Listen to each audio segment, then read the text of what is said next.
I held my mother's hand while she asked me who I was. Her eyes were like empty windows, familiar but no longer looking at me. I paid for her care, sold jewelry, took extra jobs, but everything vanished into the abyss of bills and procedures. Then I found her old checkbook, her signature, her name, her money. 3 months later, she was better, and I received a summons to court.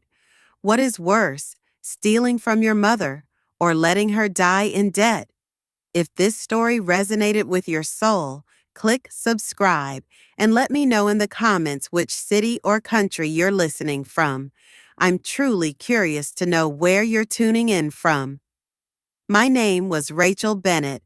I was 34 years old, and for most of my adult life, I believed that stability was a form of grace.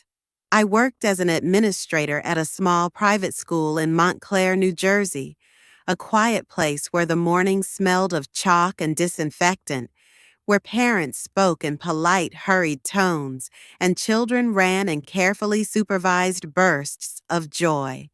My days were a pattern of predictable rhythm: emails, schedules, invoices, polite nods. There was something reassuring in the repetition, in the steady hum of fluorescent lights above my desk. Life, for me, was a series of lines to be kept straight. I never missed deadlines. I never raised my voice. I never allowed chaos to enter. My mother lived 40 miles away, in a two-story house that creaked with memory. It was the house I had grown up in, a place of coffee in the mornings and old books that smelled of dust and patience. When I was a child, she used to sit by the kitchen window and grade essays, her pen tapping against the rim of her mug. She had been a literature teacher, precise and kind, with a voice that could make silence feel like safety. For years, our Sunday calls were sacred. I would hear the kettle in the background, the faint rustle of the newspaper, her questions about work, about the weather, about whether I was eating enough vegetables. Everything between us followed the same calm order that governed the rest of my life.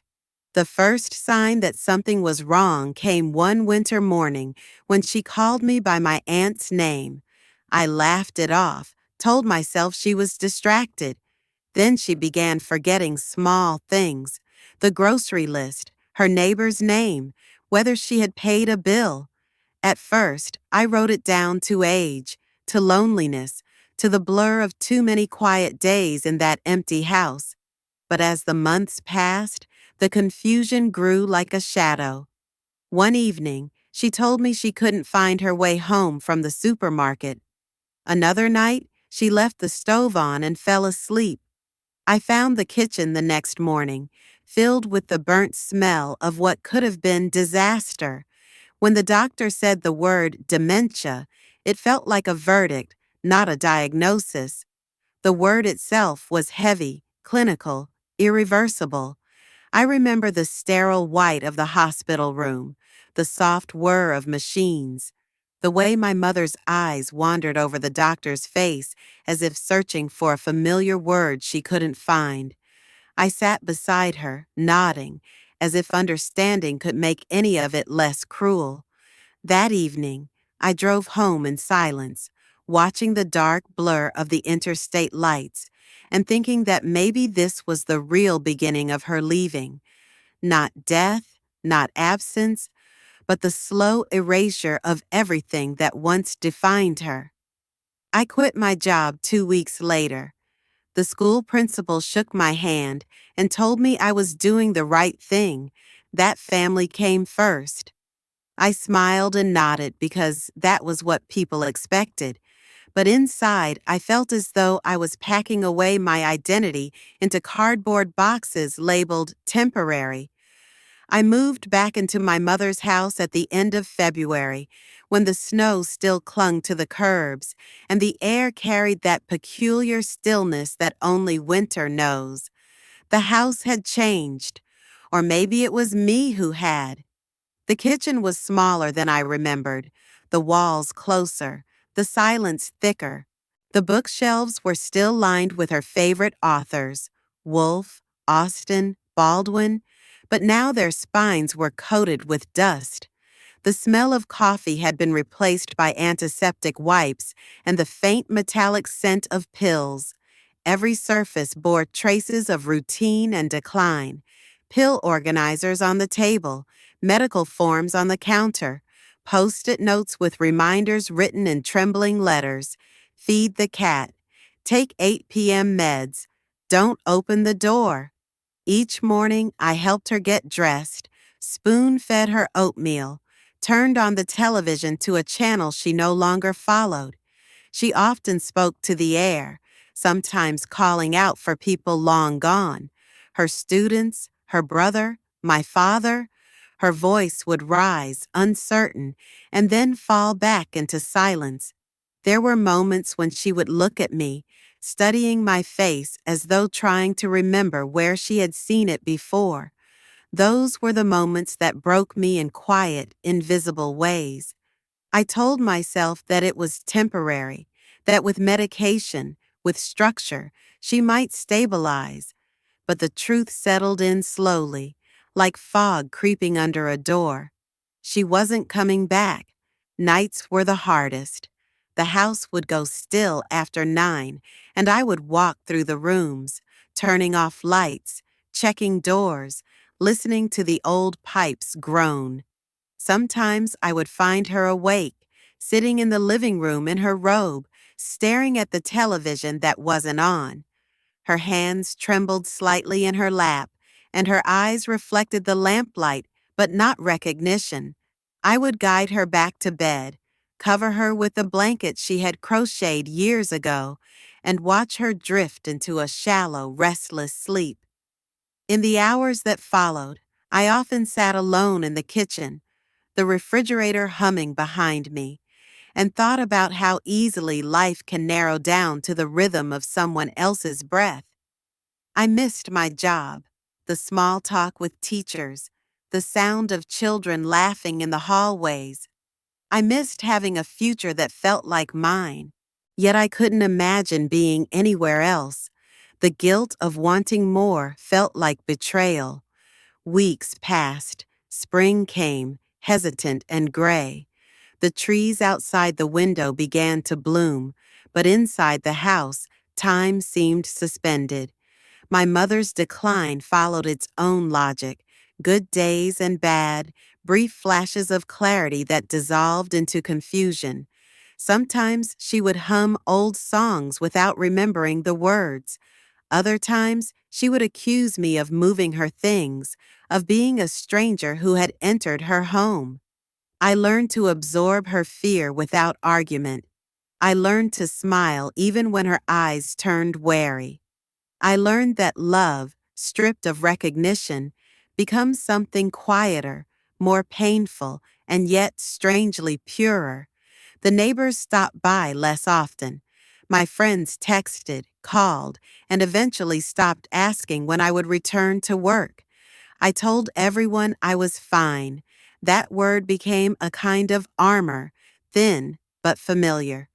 The truth was that I was vanishing bit by bit into the slow rhythm of caretaking. My world had shrunk to the size of this house, this woman who no longer knew my name, this endless cycle of feeding, cleaning, reminding, soothing.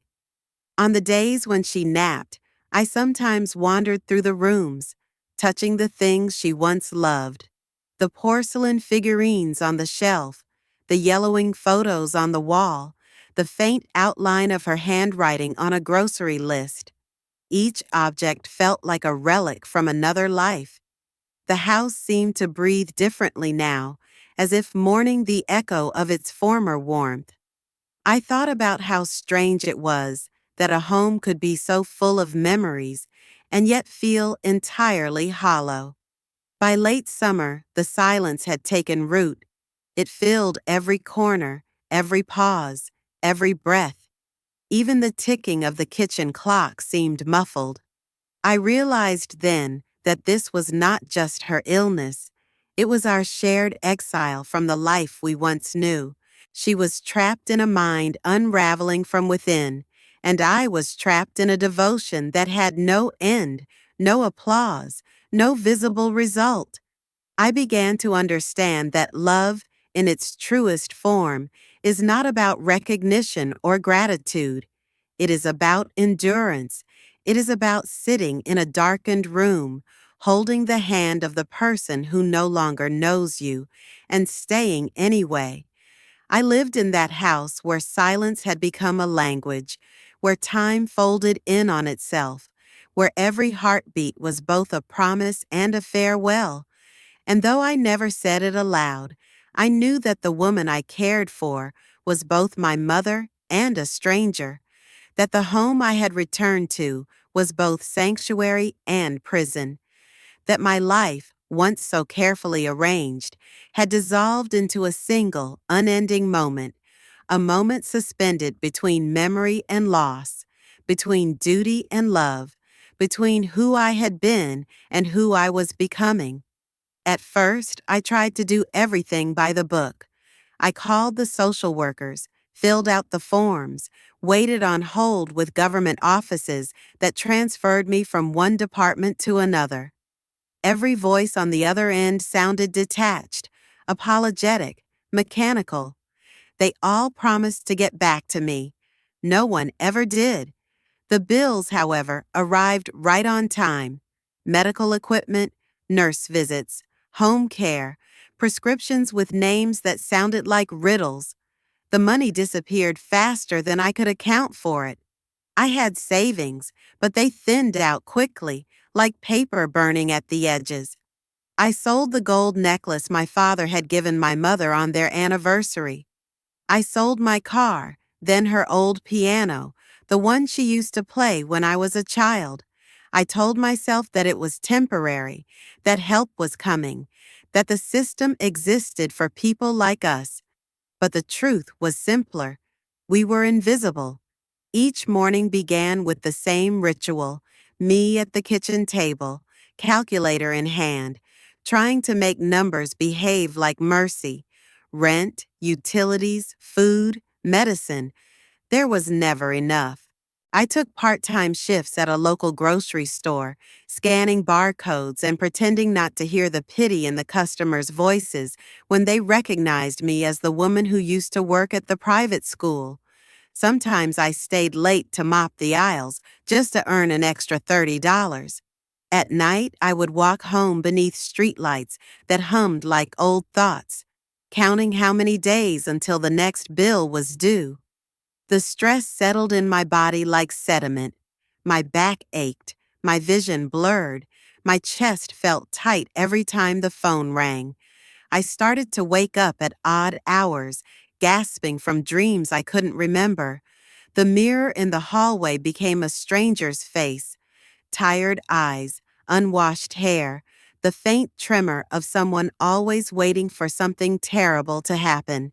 I would stare at my reflection and think how little it resembled the woman who once had plans, who believed in fairness, who smiled easily. Now there was only exhaustion, fear, and a dull, persistent ache behind my ribs. One night, while searching for a receipt, I opened the drawer by the refrigerator and found my mother's old checkbook. The cover was soft and worn from years of use. Inside, her handwriting filled the stubs, neat, careful lines of numbers and notes.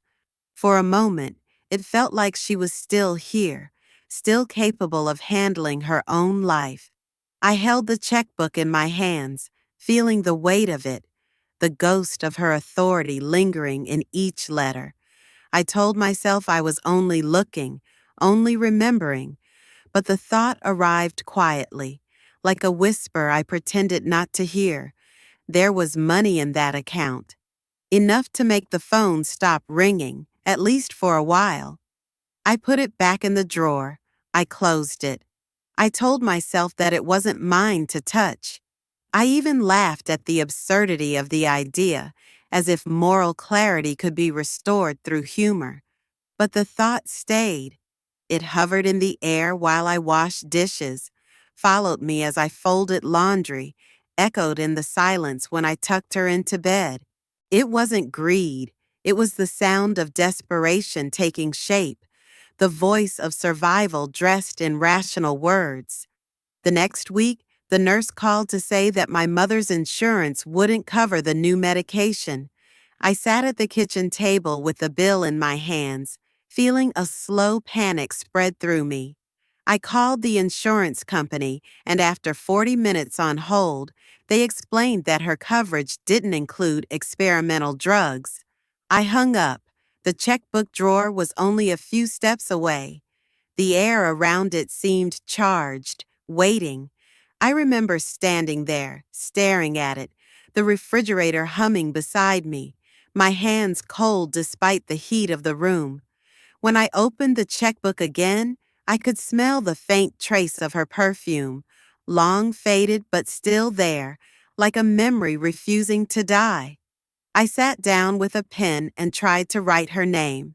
My first attempt looked wrong, too forced, too deliberate. I tore it up, tried again, slower this time, mimicking the way her letters curved, how her signature always tilted slightly to the right. When I finished, I looked at the paper and felt a wave of nausea. The ink was barely dry, but it already felt like a confession. I told myself it was a loan, nothing more. I wasn't stealing. I was borrowing from the woman who had given me life. I used that first check to pay the nurse, then another for the electric bill, then another for the pharmacy. The relief was immediate and intoxicating. The anxiety that had lived in my chest for months loosened its grip. For a few days, the world felt lighter. I slept through the night for the first time in weeks. When I looked at my mother, sitting quietly by the window, her blanket pulled around her shoulders, I convinced myself that I had done the right thing. But the lie began to grow roots.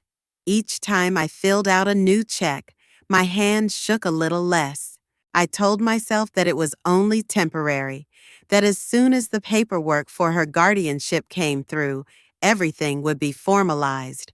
I started keeping the checkbook on the kitchen counter, as if normalizing it could make it less dangerous. Some nights, when I couldn't sleep, I would run my fingers over the embossed letters of her name, tracing them like a prayer. Weeks turned into months. My life became a balancing act between necessity and deceit. I paid bills, organized her medications, cooked her meals, bathed her, smiled at the neighbors who stopped by with cautious sympathy. They saw a dutiful daughter. They didn't see the ledger I kept in my head, the quiet arithmetic of guilt and justification. The face in the mirror became even less familiar. I had started wearing her old sweaters, her scent clinging faintly to the fabric. Sometimes, in the dim bathroom light, I saw not myself, but her mouth, her eyes, her sadness, looking back at me. The fear was constant, but it was also functional. I learned to live with it, the way some people live with chronic pain. Every time the phone rang, I imagined it was the bank. Every letter in the mailbox felt like a verdict waiting to be opened. Yet nothing happened. The silence of consequence made me reckless. I began signing her name with practiced ease, crafting her identity with my own hands. Each forged line was an act of both love and betrayal, inseparable from each other. There were moments when I wanted to confess to someone, to a friend, a priest, anyone, but shame kept me quiet. Who could I tell? Who would understand that a crime could coexist with devotion? That sometimes love required breaking the very rules that defined it? So I said nothing. I lived between two worlds. The visible one, where I cared for my mother and balanced our fragile existence, and the hidden one, where each check I signed drew me deeper into a labyrinth of moral erosion. Eventually, I stopped flinching when I saw my reflection. The woman in the mirror was no longer accusing, she was complicit. Her eyes carried the same weary logic that guided my hand across the page. In her gaze, I saw both the thief and the savior, the betrayer and the loyal one. It frightened me how easily those roles blurred.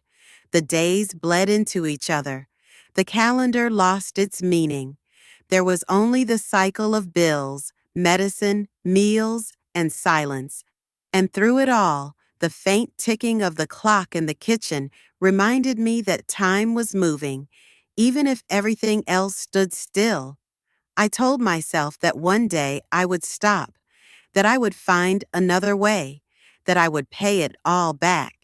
But each morning, when I faced the mirror, I saw a woman who could no longer tell the difference between survival and sin.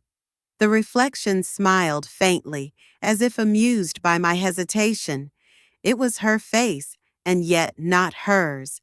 It was mine, and yet not mine. It was the face of someone who had crossed an invisible line and discovered that on the other side there was no sound, only the echo of her own heartbeat, steady and deceitful, whispering that everything would be fine. It became a ritual.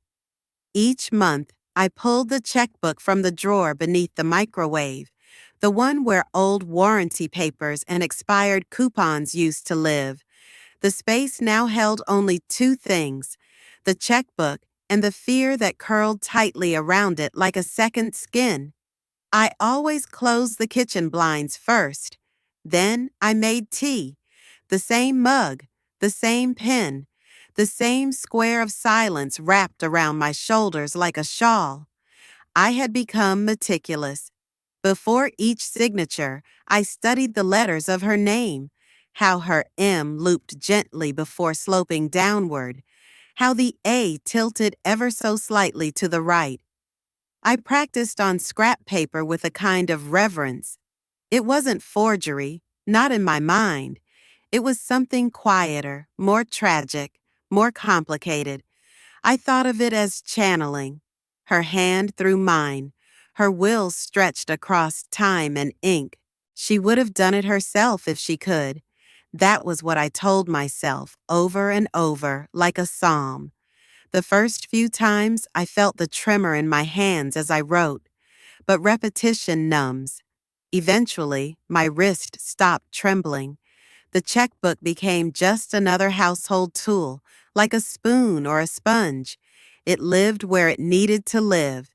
It did what it needed to do. I kept the stubs in neat order, logged every amount in a notebook I hid under the cushion of the couch. I was organized, precise, not reckless, never that. The money never touched me. Not a single dollar went to a new pair of shoes, or takeout, or anything with my name on it. Every cent was accounted for: medical bills, adult diapers, specialized food, doctor's visits, transportation services. I read every invoice twice. I kept every receipt. I lived inside spreadsheets and documents like they were walls I could lean on. The more careful I became, the more I believed I was doing the right thing. But it was a lonely kind of righteousness, one that I couldn't speak aloud. I learned to live in two skins. During the day, I was the daughter, patient and composed. I bathed her. I massaged her hands. I read to her from the books she once taught, though she no longer followed the plot. I whispered familiar names into the space between us, names of people she had once loved, places she had once visited. Sometimes she blinked, as if the syllables meant something. Other times she stared past me, her mouth slack, her fingers twitching in rhythms only she could hear. In those moments, I told myself the truth didn't matter. I was feeding her. I was dressing her. I was keeping her warm. No judge could understand that kind of math, the arithmetic of mercy. No prosecutor could argue against the color of her skin against the pillow, or the way she flinched at unexpected noises, or how she called me darling only once in a blue moon. Her voice so faint it was like a memory speaking back to me. But the secret hummed beneath the floorboards. It echoed in the silence between commercials on the radio. It grew like mildew in the corners of my conscience. Every time I opened the mailbox, my heart kicked against my ribs. Every envelope looked like trouble. Every official stamp was a possible unraveling. I memorized the sound of the mailman's footsteps. I rehearsed answers in my head for questions no one had asked yet. I became suspicious of everything. The bank teller's pause before returning a receipt, the way our neighbor glanced at me when I carried in groceries, the tone in my cousin's voice when she called to check in. I wondered if I looked different, if guilt had carved new lines into my face, if people could smell it on me the way dogs can smell fear or storms. I avoided eye contact. I smiled too much. I said I was tired, which was true, but not the whole truth. The worst part wasn't the act itself, it was how easy it became. That ease frightened me more than the possibility of being caught, because ease meant detachment, and detachment meant I was changing. Sometimes I stood in the bathroom and stared at my face. The eyes were mine, but they had grown colder. Not cruel, just watchful, like someone waiting for her own alibi to slip. I avoided mirrors more and more. The less I looked at myself, the easier it was to believe in the story I had created. A daughter doing what she must. A woman backed into a corner. But corners become rooms. Rooms become houses. And eventually, you can live inside a lie so long it starts to look like shelter. There were moments, quiet, breathless moments, when I would sit with the checkbook open in front of me and feel her absence like a scream. My mother, the woman who once walked barefoot across the kitchen floor, humming old Motown songs, was gone. In her place was a fragile shell that cried in the middle of the night, or laughed at invisible figures, or mistook me for a nurse. The house had become a museum of her past selves. I was the caretaker of all of them, and the gravedigger. I began to believe that no one else would care for her the way I did. Not the state, not the system, not distant relatives who sent greeting cards with no return address. I became the law inside this house, the accountant, the nurse, the judge, the executioner of rules no longer written for us. Each signature was a verdict, each deposit a silent bargain with fate. I sometimes dreamed of police officers at the door, of courtrooms with walls that echoed my justifications back at me until they sounded absurd. I saw myself in orange. I saw my mother in a hospital bed, surrounded by strangers. I woke up drenched in sweat. But every morning I returned to the routine, like a soldier reporting for duty. The machine had to keep running, and I was the only one left to turn the crank. Love had twisted itself into something unrecognizable. It no longer looked like sacrifice or patience. It looked like forgery and long silences and receipts in secret drawers. And yet, I loved her more fiercely than ever. Perhaps because I knew I was losing her piece by piece. Perhaps because the crime gave me the illusion of control in a world that had otherwise abandoned reason. One afternoon, I found myself practicing her signature even when I didn't need to. My hand moved across the page with fluid familiarity. I filled half a page before realizing what I was doing. I stared at the ink, row after row of her name, and felt something crack in me. Not pain, not guilt, but a kind of grief that had no direction. Grief for her, grief for myself. Grief for the woman I used to be, the one who once thought life could be navigated with honesty alone. I tore the page into tiny pieces and flushed them down the toilet. Then I made tea, closed the blinds, and waited for the next bill to arrive, because it always did.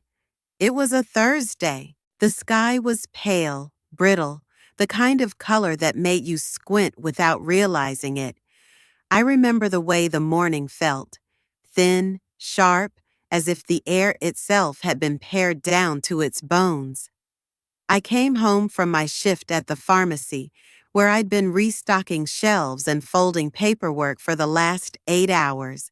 My body ached in the familiar way, feet sore, lower back taut, eyes stinging from fluorescent light. I had a paper bag in my hand with a new brand of adult diapers I hoped she wouldn't reject. Some days she ripped them off in the night like they were suffocating her. Other nights, she didn't even notice. I opened the door, kicked off my shoes, and tossed my keys into the ceramic bowl by the entryway. The house was silent, just as I left it. I called her name softly and heard nothing but the low hum of the refrigerator and the rhythmic clicking of the wall clock in the living room. She was asleep. I set the bag down on the kitchen counter and went to check the mail, not expecting anything important, only the usual weight of envelopes that rarely brought relief. But there it was, an envelope with the bank's insignia, heavy stock, my name on it, my mother's address. I stood there for a moment, feeling its weight in my hand. My breath caught without warning. I didn't open it right away. I made tea. I fed the cat. I adjusted the pillows on the sofa. Anything to delay what I already knew would come. When I finally tore it open, the paper inside was as cold and final as a verdict. Unusual activity has been detected on the account of Margaret Bennett. In order to ensure account security, certain transactions have been temporarily suspended pending further verification. My eyes ran over the words again and again, but they blurred, letters unmooring from meaning. I held the page with both hands to stop the tremble that had begun in my fingers. It had happened. The thing I had rehearsed for, the knock I had imagined in dreams, the confrontation I had evaded for months, it had found its way through paper and ink. I sat at the kitchen table for what felt like hours, the letter in front of me, my tea gone cold, the soft sound of my mother's breathing in the next room, reminding me that this house was not a courtroom, but it could become one at any moment. 2 days later, they came, not in the way I imagined. There was no loud knock, no shouting, no neighbors peering through blinds. Just two people, plain clothes, polite, their expressions trained in that particular art of appearing neutral while scanning everything. A man and a woman. He looked younger, she older. They showed me badges, sat at the table where I used to do homework as a child, and laid out their questions like an offering. Had I been assisting my mother with her finances? Had I been granted power of attorney? Had I made any transactions in her name? I answered softly, careful with each word, my hands folded in my lap like a child waiting for scolding. I watched the woman's eyes as I spoke. They didn't narrow, didn't judge, but they didn't soften either. She took notes. The man nodded occasionally, as if the rhythm of my voice mattered more than the content. I could feel the shape of my answers, the careful construction of half-truths, the gentle omission of certain dates and amounts. I wasn't lying, not exactly. I was navigating. They thanked me, said they might be in touch again. That was all. But after they left, the air in the house changed. It no longer felt like home. It felt like evidence. I walked through each room slowly, trying to see it the way they might have. the oxygen tank beside the couch, the invoices on the fridge held up by a magnet that said, "Best daughter ever." The open checkbook on the counter, her name written over and over in my hand. I wanted to burn it all, or hide, or run, but I did none of those things. I sat in the hallway for a long time, my back against the wall, and listened to the quiet decay of everything I had tried to protect. The next day, my mother had a good morning. She asked me if I remembered the summer we spent in Cape May when I was 10, when we collected shells in a mason jar and she let me eat ice cream for breakfast. Her voice was strong, her eyes clear. She looked at me and smiled like she knew who I was. I nodded, holding back the ache in my throat, pretending the question didn't feel like a knife. Later that afternoon, I opened the cupboard and stared at the checkbook. I didn't touch it. I just looked.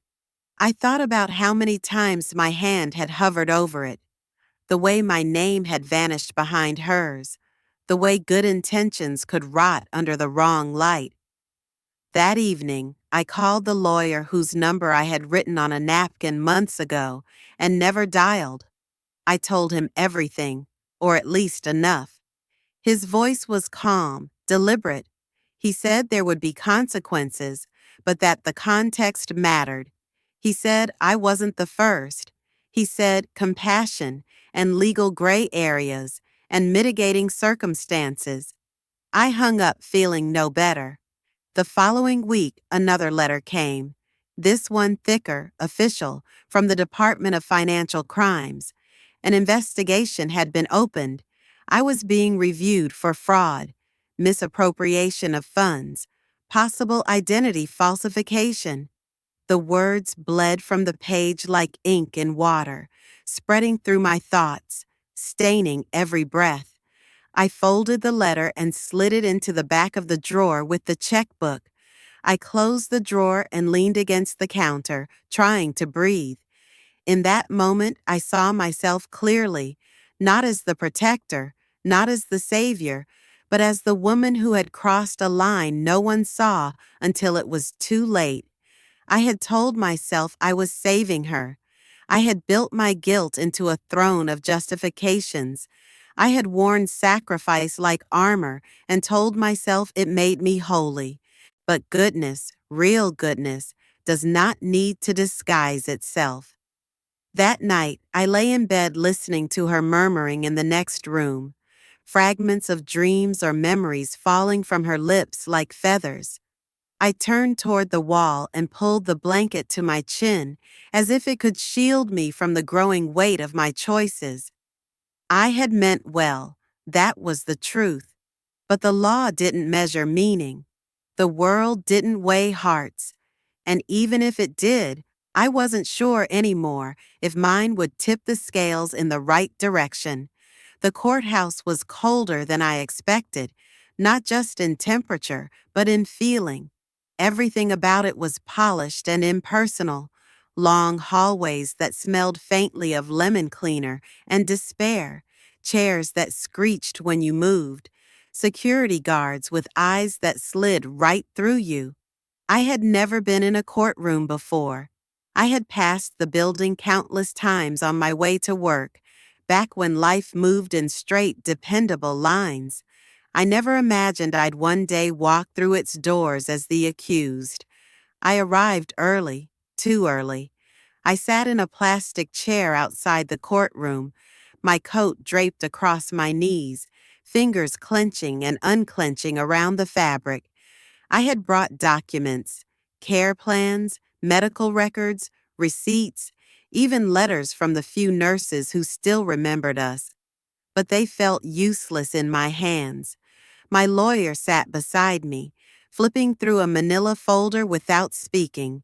He had kind eyes, but I didn't want kindness.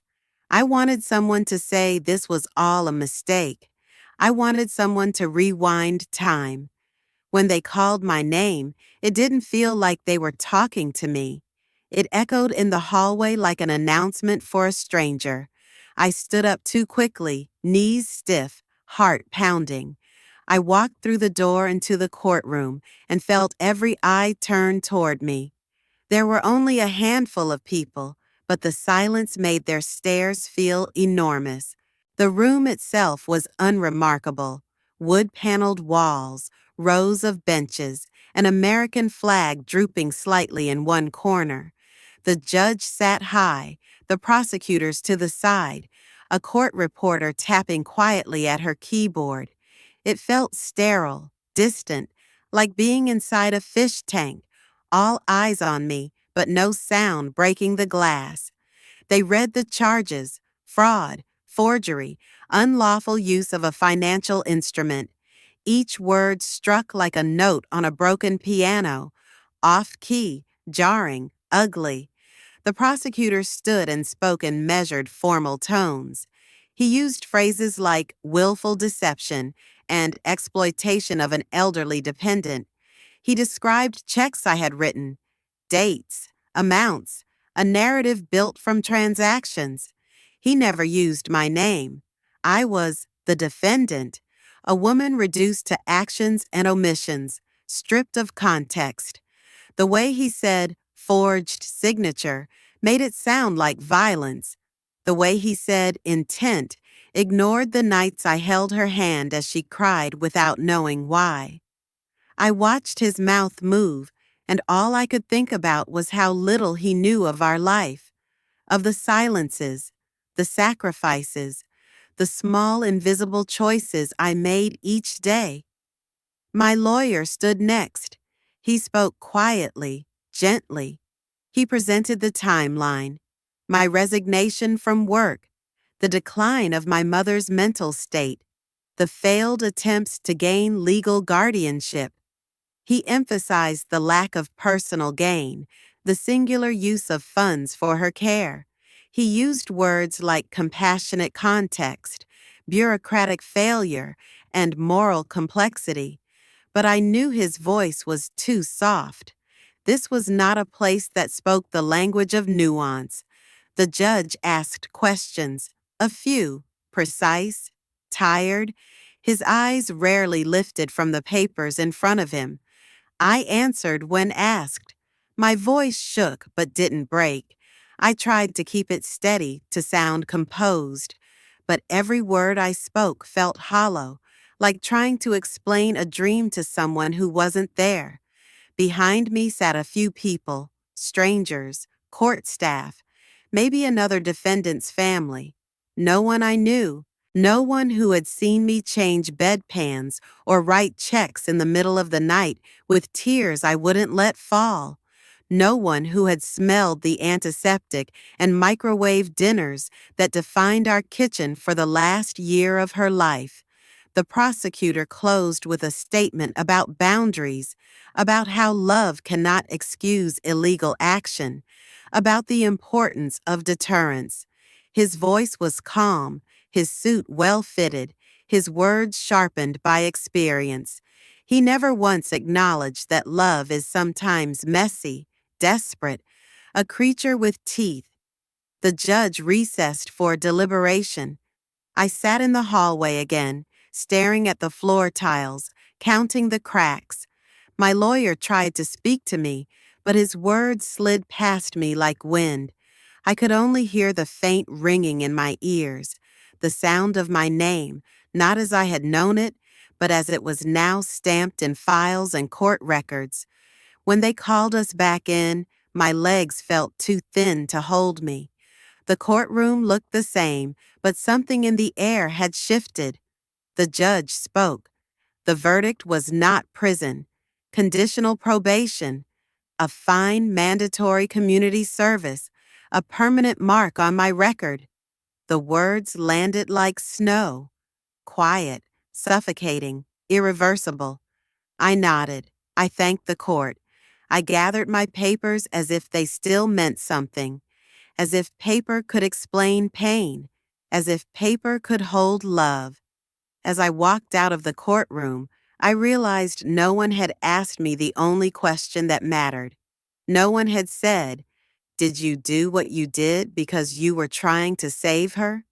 No one had asked if I felt alone, if I regretted it, if I would do it again.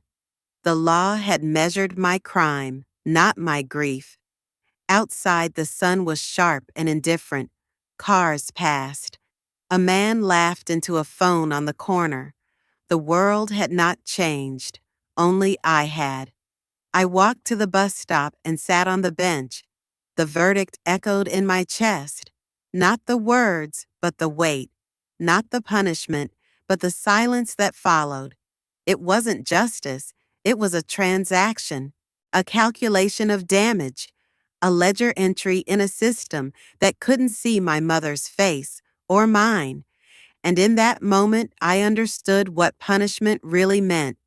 Not bars or bail, not community service or fines. It was the distance between what I did and why I did it. It was knowing I would carry that distance in my body forever.